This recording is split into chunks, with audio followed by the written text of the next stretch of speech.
À Monsieur Meyer Habib pour le groupe UDI, Agir et Indépendants.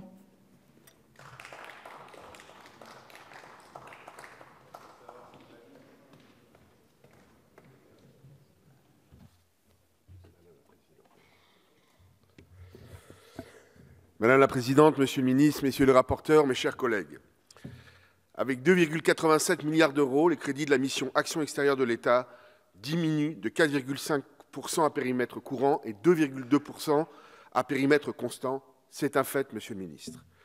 Le PLF 2019 s'inscrit ainsi dans le prolongement des exercices précédents et, appelons un chat, poursuit l'inquiétante paupérisation du ministère des Affaires étrangères. Je rappelle qu'en 30 ans, le Quai d'Orsay, ça a été rappelé tout à l'heure, a perdu 53% de ses effectifs, dont un tiers ces 10 dernières années. 166 emplois seront supprimés en 2019, 2000 sur l'ensemble du quinquennat. Comparaison n'est pas raison, vous me direz, mais notons qu'avec 13 800 emplois, le MAE compte moins de fonctionnaires que, par exemple, la ville de Toulouse. La poursuite de cette politique du rabot est symptomatique des contradictions et incohérences de votre gouvernement. D'un côté, le président de la République est porteur d'une politique étrangère indépendante, humaniste, forte et ambitieuse. De l'autre, l'intendance ne suit plus, la diplomatie française serait au bord du décrochage. Plus que jamais, la France a besoin d'une diplomatie capable de prendre l'initiative sur les grands dossiers internationaux, comme la lutte contre le terrorisme islamiste, la refondation de l'Union européenne, le changement climatique ou la crise du multilatéralisme. La question qui se pose donc, les sacrifices consentis par le ME servent-ils une véritable stratégie de modernisation ou sont-ils des coupes sombres sans vision ni cohérence? La mission Action extérieure de l'État se décline en 4 programmes. Nous laisserons de côté le 347 consacré à la présidence française du G7, qui ne représente que 1% du coût total. Le programme 105, lui, regroupe plus de 60% des crédits. Une baisse de 7% des crédits reflète un certain appauvrissement de l'action extérieure de la France.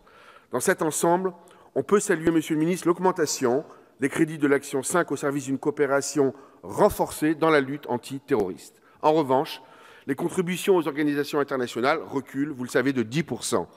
Il y a un effet conjoncturel, mais aussi une faiblesse persistante des contributions volontaires qui affaiblit l'influence de notre pays dans les instances internationales.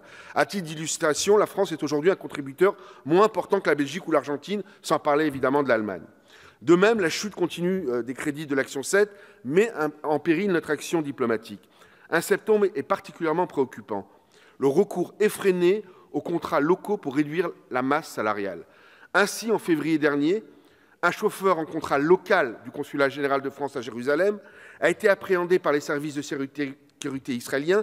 Il utilisait sa plaque diplomatique pour se livrer à un trafic d'armes entre Gaza et les territoires palestiniens. En 2013, un agent du même consulat avait été arrêté en flagrant délit avec des centaines de kilos d'or, du tabac et de la contrebande. Combien d'autres dérives à travers le monde? La maîtrise des dépenses ne doit pas se faire au détriment de la déontologie et évidemment de la sécurité. Sur le programme 151 Français de l'étranger, affaires consulaires, notre groupe a un avis mitigé. Globalement, l'enveloppe augmente de 1,5% par rapport au PLF 2018. Cette hausse se concentre sur l'action 1, offre d'un service public de qualité aux Français de l'étranger, qui gagne 3,4%, dont acte. Elle accompagne le déploiement de plusieurs chantiers de modernisation lancés ces dernières années. Certains portent leurs fruits, par exemple le délai de traitement des demandes de carte nationale d'identité, qui a été divisé par 2, et c'est très bien. Dans d'autres domaines subsistent en revanche d'importantes marges de progression, notamment, Monsieur le Ministre, la délivrance des certificats de vie dans lequel je suis en permanence, comme beaucoup de mes collègues, contraint d'intervenir. C'est ce qui touche les personnes âgées, c'est la croix et la bannière. Il faut résoudre ces questions. Beaucoup plus inquiétant, il y a des dysfonctionnements dans l'actualisation des listes consulaires. Par exemple, en Israël, Monsieur le Ministre, 20 000 Français ont été radiés entre 2017 et 2018. 27% des Français rayés du jour au lendemain, du jamais vu. Je vous ai écrit, je vous ai demandé à vous voir, je n'ai pas eu de réponse à ce jour.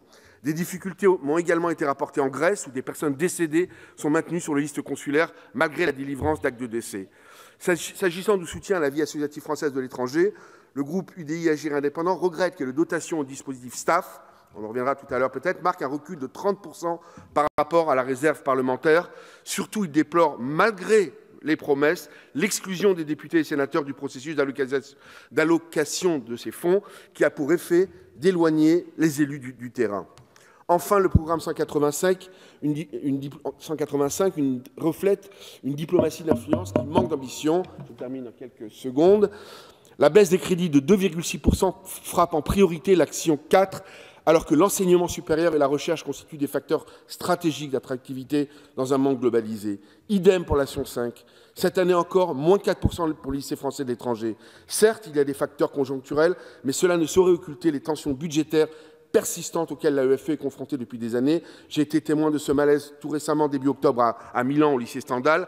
Enfin, juste un mot sur la diplomatie économique. L'effort se focalise, on a peu de temps, 5 minutes, Madame la Présidente, sur la promotion du tourisme. Il reste en revanche très insuffisant en ce qui concerne la promotion des exportations. Made in France, c'est très important.